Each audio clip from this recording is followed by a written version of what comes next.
This is Frank Islam, Chairman and CEO of FY Investment Group, your host of Tonight with Frank Islam.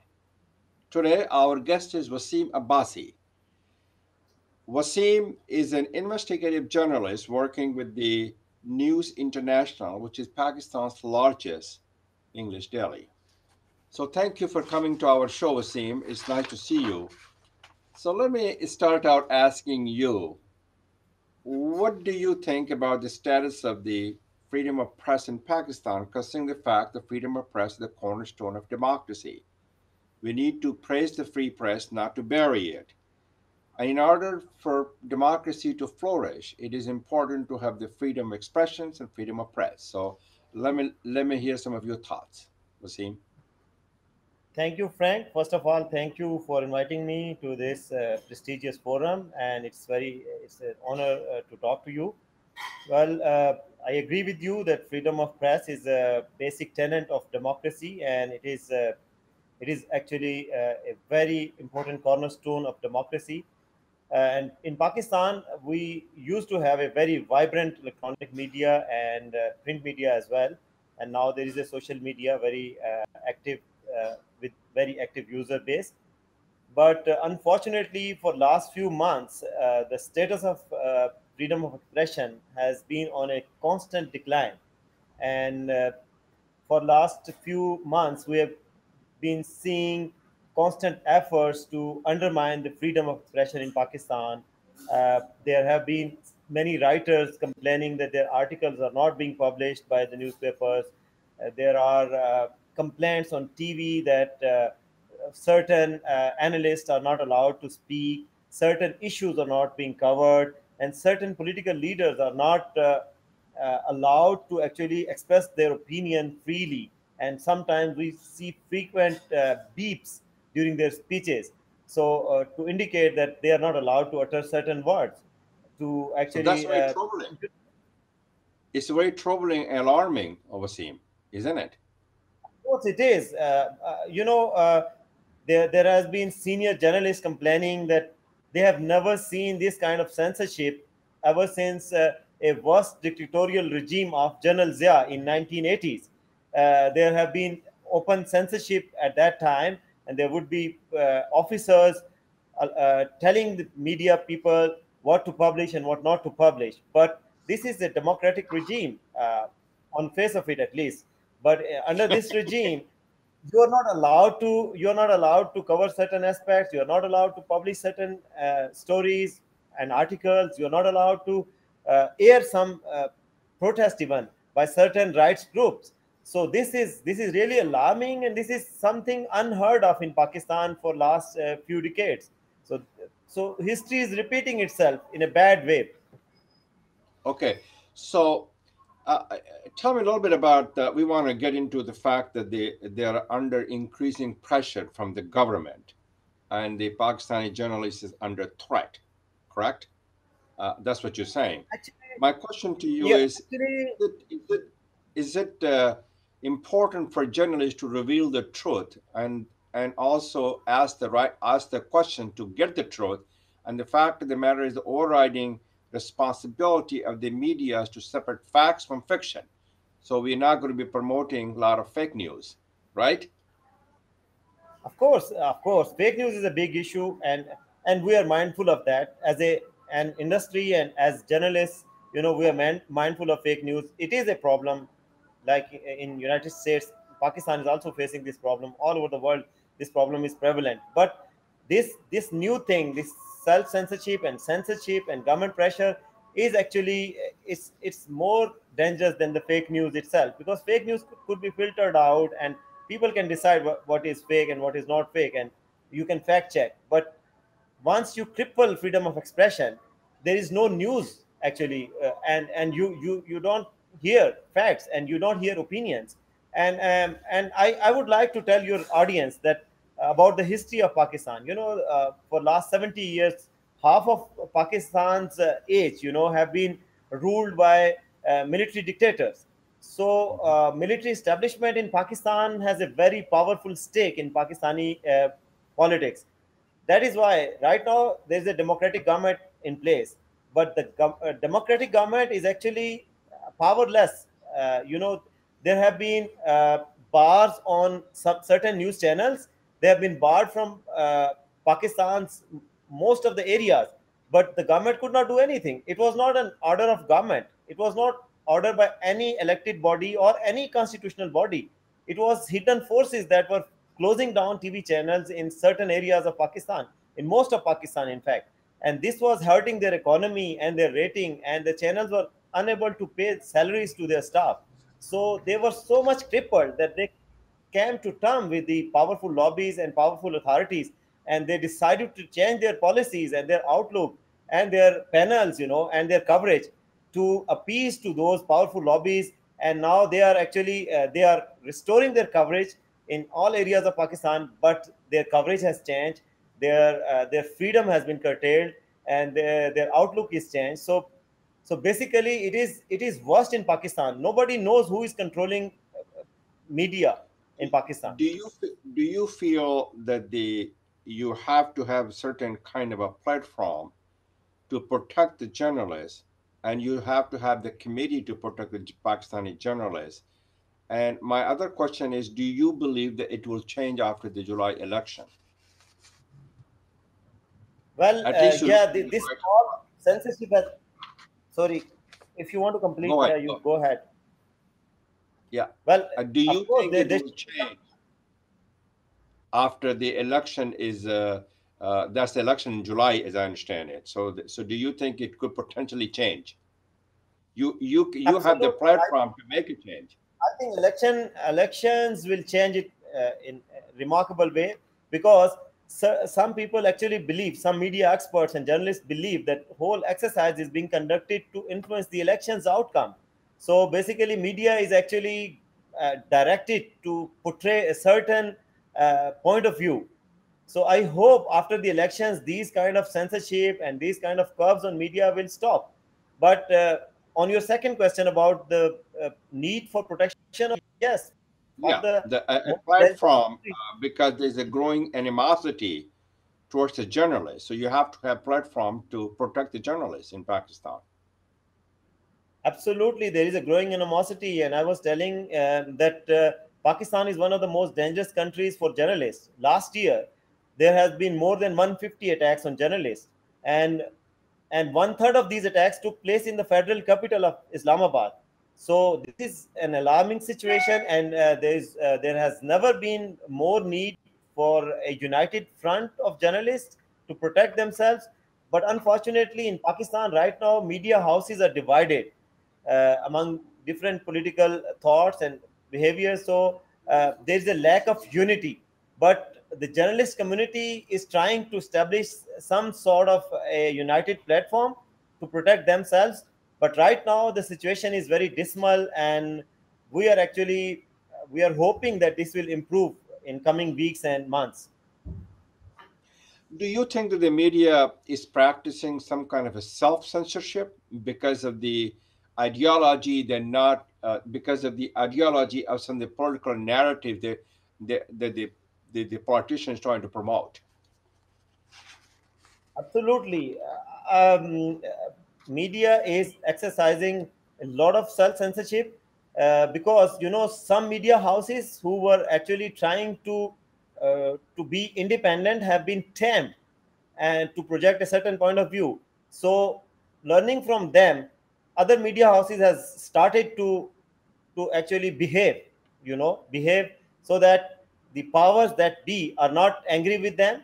So a lot of people are actually not writing what they want to write, and they are restraining themselves, and the media houses are also restraining themselves. There are no clear orders from any constitutional body to stop certain coverages, but they know that these are not areas to be touched. So so they are themselves voluntarily not publishing some news items, not covering some events, not covering some protests, not projecting some point of views. And it is not only the national security that is untouched area, or that is a no-go area, but also political demand is also being influenced now and being censored. So And that's also the case in the social media as well. So there are some curbs in the social media in Pakistan as well. So as a matter of fact, what you're really saying, there's a threat. Not only there's a threat to journalists, but they contribute to the hostile environment. Absolutely.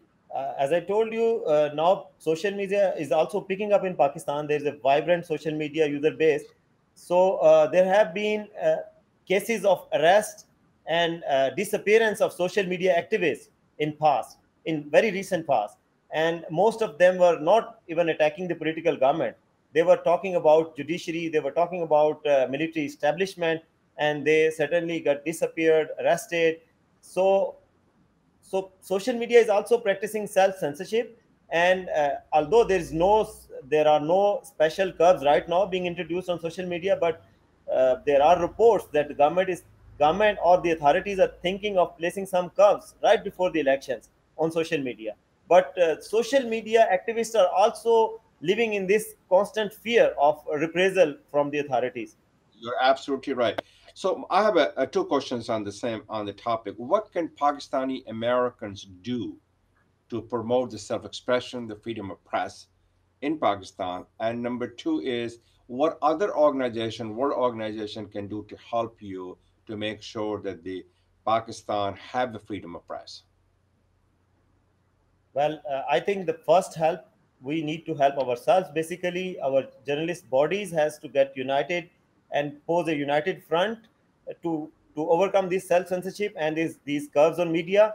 But yes, in the international community has always been a very helpful tool to help Pakistani journalists and Pakistani media houses whenever there were curbs on Pakistani that journalists are not living in constant fear in Pakistan, and they are allowed to express themselves and express the opinion of other people who are living in Pakistan freely. So I think the State Department has always been very active on this front, and they are annually publishing reports on freedom of press and freedom of expression all over the world. So they are a deterrence to efforts to curb freedom of press. And Pakistani I American want can to, also use their voice. that is true, and I want to ask you two questions, which I think you'll be the right person to answer it. What Pakistani journalists and the Pakistani media can do to promote the India and Pakistan relationship and to promote the convergence and commonality and a conflict reduction. And then I want to talk about what Pakistani diaspora can do to help Pakistan to achieve its fullest potential. Well, Pakistani journalists have always been very active on this front to bring the two people closer. They're in very recent past, there have been a very big initiative called Amn Ki Asha by the organization that I am working for, GEO, with Times of India. And under that initiative, they were promoting dialogue between celebrities of the two countries. They were promoting intercultural relationship uh, by importing cultural content from the two sides, and also by promoting exchange of journalists. So media, I think, can play a very vital role in bringing the two nations closer and reducing hostilities at least. Uh, just like we saw North Korea, South Korea summit, and it has been well received in Pakistan and India. I have seen on social media people welcoming this and asking the governments in Pakistan and India to actually replicate that success and to actually move forward towards a lasting peace in the region. Very well said. You're very articulate in your thoughts. So what you're saying is now the arts and culture and people to people engagement has been a key, and you are committed to ensure that you could have a conflict reduction between the two nations because you have a shared history, Absolutely. shared heritage, the same people. I want to talk a little bit about it, as I said to you, about the Pakistani diaspora can help Pakistan to achieve its fullest potential. Considering the fact that the Pakistan has abundant of human resources that can be tapped upon, and Pakistani diaspora can help Pakistan to create jobs, to create companies, to build prosperity, innovations, and entrepreneurship. Do you think they have the capacity, capability, and the character that they can make a difference in Pakistan? Absolutely. I have been living in US. I have visited many other countries, more than a dozen countries, including European countries, Africa, and Middle East.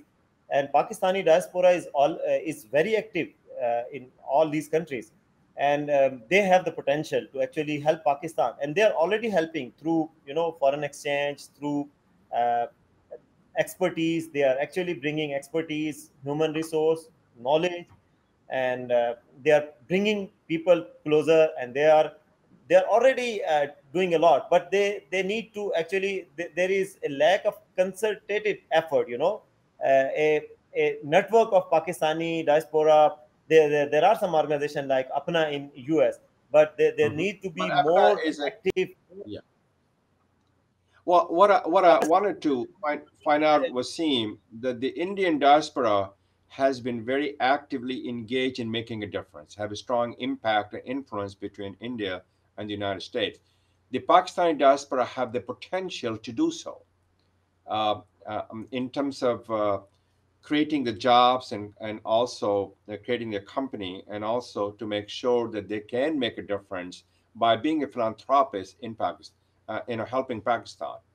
And I want you to tell the audience that how important it is for Pakistani diaspora to be engaged to make sure Pakistan is a vibrant democracy, Pakistan has economic mobility, and Pakistan can go to the next height to be part of the global economy. Tell Absolutely. the audience. I think because I was living in US, and I was identified as Pakistani. So you cannot scratch this off your skin. So you will always be identified when you are Pakistani origin person, you will always be identified as Pakistani origin person, and you will see. I have been seeing in England, for example, Pakistanis, second generation Pakistani supporting Pakistan cricket team in England.